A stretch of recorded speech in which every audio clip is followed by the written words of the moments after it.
warahmatullahi wabarakatuh. Kenalkan, nama saya Sri Dwi Sundari. Di sini saya akan berceramah tentang mewujudkan perisai umat. Puji beserta syukur kita kepada Allah Subhanahu wa Ta'ala yang telah memberikan nikmatnya. Tidak lupa juga salawat dan salam tercurahkan kepada Nabi Muhammad SAW. Sampai saat ini, ribuan kaum muslim di Gaza, Palestina dibantai secara keji oleh kaum Zionis Yahudi. Di media sosial berseliweran foto-foto dan video mengerikan ribuan korban yang berjatuhan. Termasuk foto anak bayi, banyak yang terluka parah, kepala pecah dan berlumuran darah. Semua akibat dari bom yang dijatuhkan secara brutal dan membabi buta oleh kaum Zionis Yahudi. Pemimpin dunia kembali bungkam. Menyaksikan pembantaian keji atas umat muslim untuk kesekian kalinya, para pemimpin dunia kembali bungkam. Hanya sedikit yang bersuara. PBB dan lembaga hak asasi manusia dunia yang juga lebih banyak diam. Demikian pula para penguasa muslim, mereka seolah-olah buta dan tuli. Padahal jelas Allah Subhanahu wa Ta'ala berfirman, apalagi jika yang terbunuh adalah seorang muslim, ini jauh lebih dahsyat dibandingkan dengan kehancuran dunia ini. Demikian sebagaimana sabda Rasulullah SAW, kehancuran dunia ini lebih ringan di sisi Allah dibandingkan dengan pembunuhan seorang muslim. Hadis riwayat At-Tirmizi dan An-Nasa'i. Korban As-Sabiyah. Tragedi Gaza hanyalah pengulangan belaka dari ratusan bahkan ribuan tragedi yang menimpa umat Islam di sejumlah negara di dunia. Pertanyaannya, mengapa para penguasa muslim dan Arab tidak bergerak sedikit pun untuk membela warga Palestina, khususnya di Gaza? Mengapa mereka tidak mengirimkan tentaranya untuk menggempur pasukan Zionis? Jawabannya pertama yaitu dampak buruk sikap As-Sabiyah dalam wujud nasionalisme. Akibatnya para penguasa muslim hanya mementingkan negeri mereka masing-masing. Mereka tak peduli atas tragedi yang terjadi di Palestina, juga di sejumlah negeri muslim lainnya.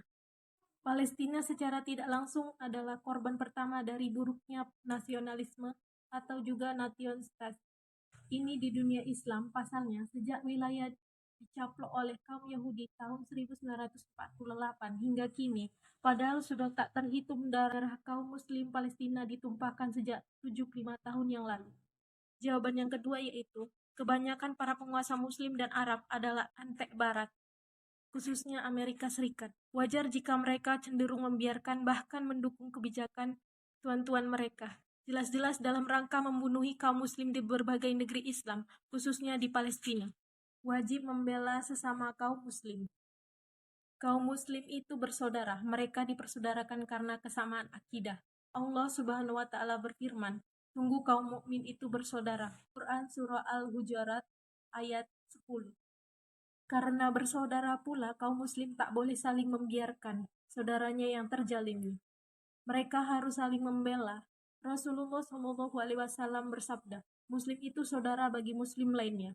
Dia tidak layak menzalimi dan menyerahkan saudaranya kepada musuh. Hadis riwayat Al-Bukhari dan Muslim. Wujud pembelaan sesama kaum yaitu dengan melancarkan jihad manakala saudara mereka atau negeri yang diserang oleh orang-orang atau negara kafir. Allah Subhanahu wa Ta'ala berfirman, pergilah di jalan Allah orang-orang yang memerangi kalian. Quran Surah Al-Baqarah ayat 190. Serangan atas sebagian kaum muslim pada hakikatnya merupakan serangan terhadap seluruh kaum muslim yang ada di dunia. Karena itu, upaya membela kaum muslim di Palestina misalnya, juga merupakan kewajiban yang utama bagi setiap kaum muslim yang ada di dunia. Jihad amalan utama. Selain wajib, jihad termasuk untuk membela sesama kaum muslim di Palestina atau juga dimanapun kaum muslim yang dijajah atau diperangi adalah amalan yang paling utama. Berjaga-jaga 1 jam di medan jihad fisabilillah adalah lebih baik daripada menghidupkan Lailatul Qadar di dekat Fajar Aswad. Hadis riwayat Ibnu Hibban dan Al-Baihaqi. Saat ini kesempatan untuk meraih keutamaan jihad itu terpampang jelas di depan mata, yaitu di bumi kita Palestina. Umat butuh khilafah.